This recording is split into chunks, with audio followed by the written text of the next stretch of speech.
Welcome back. This video is all about how to have a loving and caring family.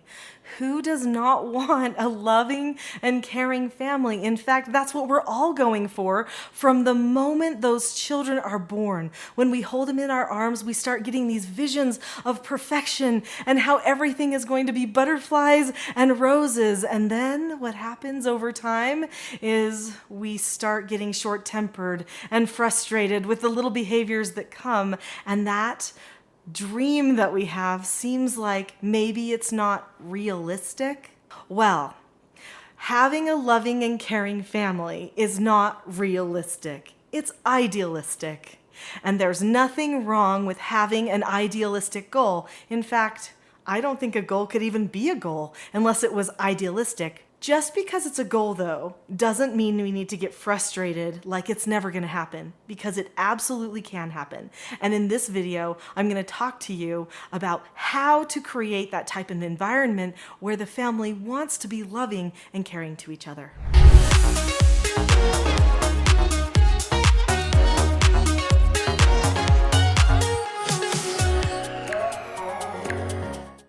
It is so easy to be selfish, especially in our family relationships.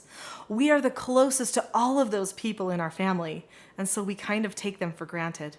So how are we going to exist together and have these loving and caring relationships when we have a tendency to take each other for granted?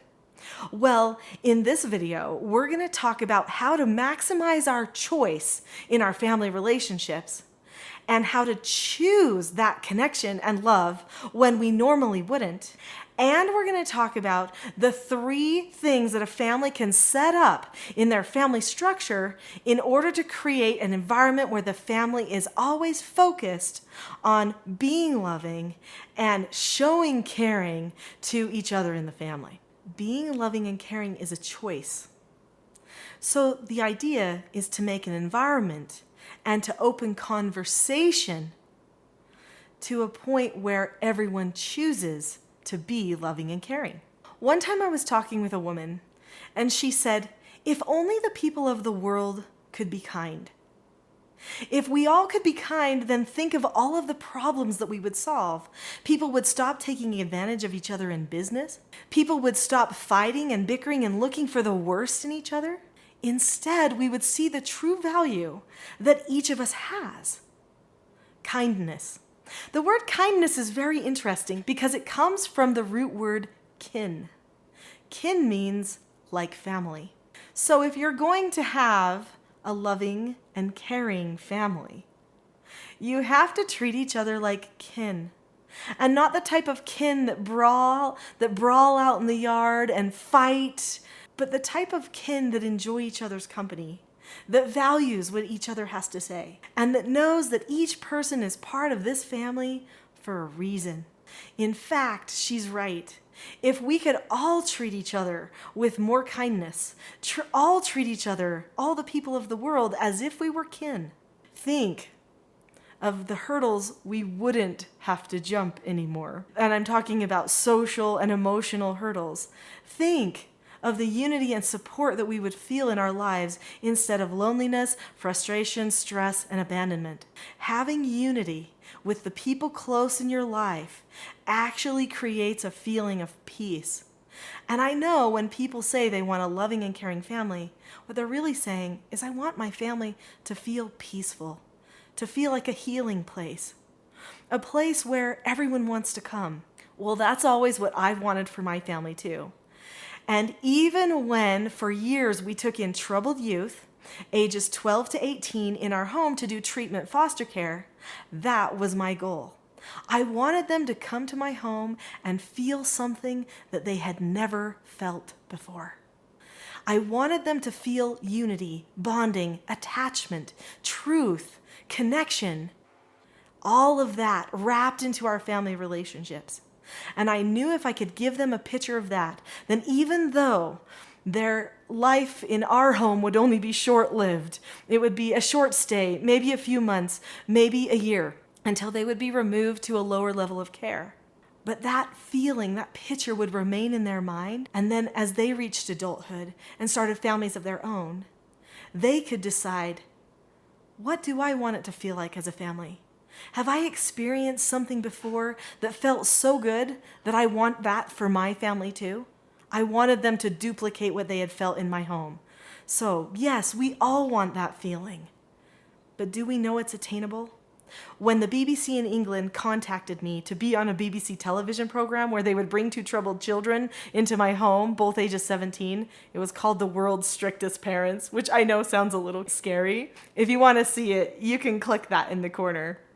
Anyway, when they asked me to be on there, they said, oh, these children, they've got some serious issues. They've dropped out of school and this and this and this and this. And, they're the hardest ones we could find. And I knew it didn't matter who they would bring to our home, because our home had a feeling, had a way that it could touch the hearts of other people.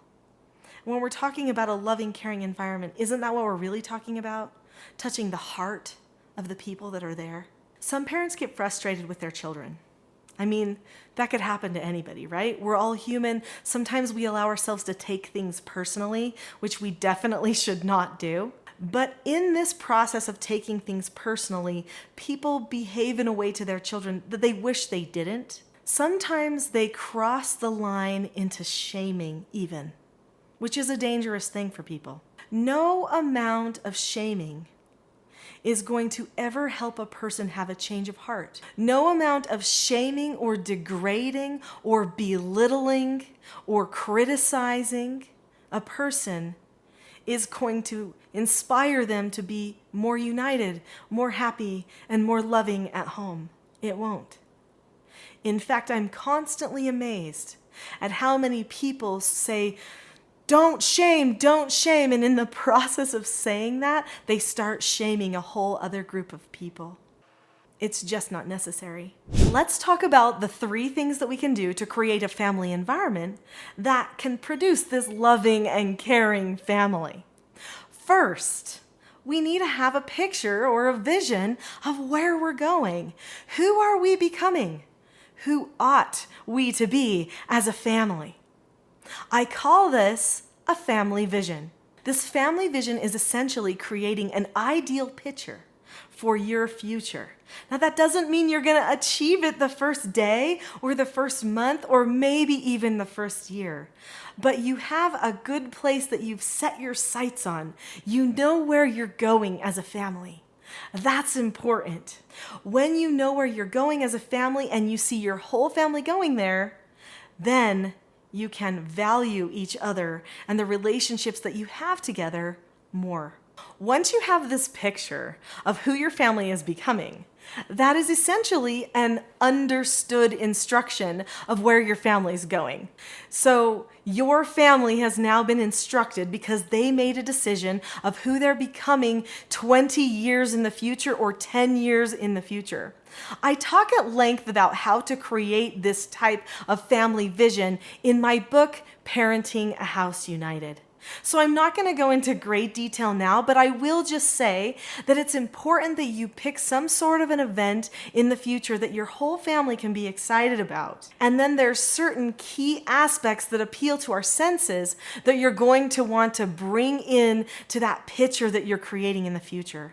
In fact, once we created a family vision, this picture of Christmas Eve for our family and who we were becoming, we actually started telling that story as a bedtime story to our children when they were little, so that they would keep tasting the magic of who it was we were becoming.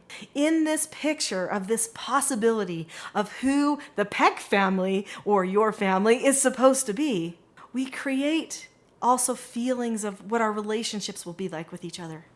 This is such a powerful thing for a family to hold on to. The second thing that we need to implement in our environment in order to teach our family to be loving and caring with each other is we have to have the skills of communication that are going to help support this vision that we've created. These skills heavily revolve around self-analysis. So they help the children and the adults analyze themselves and recognize when they are being caring or when they're not being caring. when they're following through on that instruction that that family vision has created for the entire group. So step number 1 is we need to get the whole family on the same page. Who are we? Where are we going? Step number 2 is how are we going to communicate on this journey so that we maintain our focus in who we're becoming? In order to do this, our family knows certain skills. In fact, I'm probably the most known around the entire globe for teaching what we call the 4 basic skills. The 4 basic skills are following instructions, accepting no answers, accepting consequences, and disagreeing appropriately. These 4 basic skills each have a skill set attached to them. For instance, to follow instructions, there's 5 steps to do that skill. So a person has to look at the person, keep a calm face, voice, and body, say okay or ask to disagree appropriately, do the task immediately, and then check back. If a person misses any one of those steps, meaning they don't want to look at you, yeah, mom, yeah, then you can't even move on. You've got to stop and do the correcting. So that's the other part of these self-analysis skills. Parents need to know how to correct their children effectively so that the hearts of the family are turned toward each other in the process of correction. I know that doesn't seem possible, but it is. You can feel more bonded to your children when you're correcting them than you even did before. I teach the skills for how to do effective corrections and proper praises and pre-teaching and how to even handle when they're out of control the most in this book called Parenting a House United and some of my other courses on teachingselfgovernment.com. The whole point to everything that I teach and to these skills that I've been talking about is that people can obtain the freedom that comes from being understood in their relationships and knowing that they have mastered themselves. Everything we teach revolves around the concept of self-government. Self-government is being able to determine the cause and effect of any given situation and possessing a knowledge of your own behaviors so that you can control them. Cause and effect. If a person does not learn skills, they can't learn to analyze where they've gone wrong and where they've gone right. It's much harder. Maybe I shouldn't say they can't, but it's much more difficult because without the skills to hold on to, things are changing all the time, and sometimes what was wrong or bad just is determined by somebody's attitude at the time. Maybe some parent is in a bad mood and something's bugging them, so that seems wrong at the time. But is it really? A smart family plans ahead and determines what skills they need and how their family will learn cause and effect so that then each person can properly guide themselves through those communications and everyone can be better understood.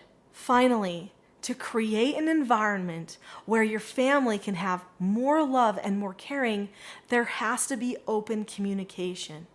In fact, in our family, we have multiple meetings that we have together. There's 3 different meetings that we have each week.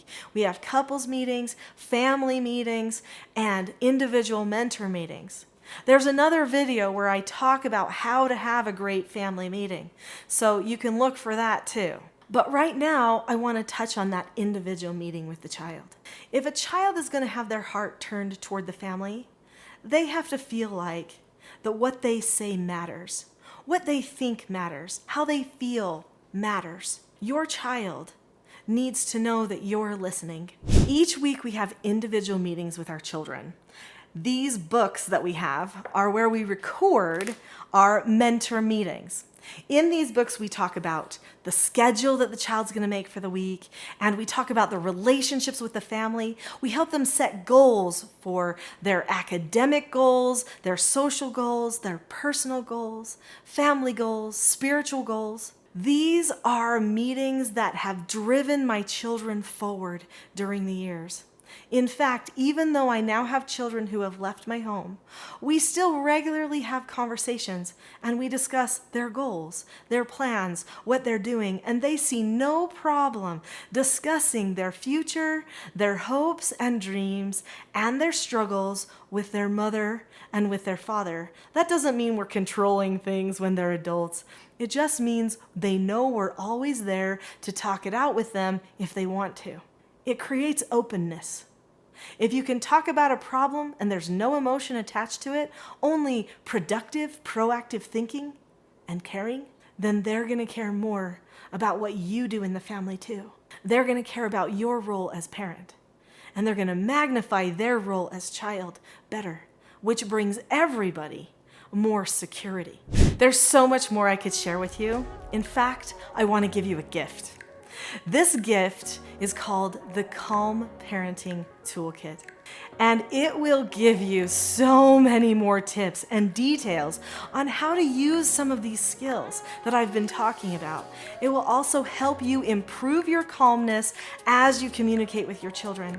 When you're calm, you can connect more.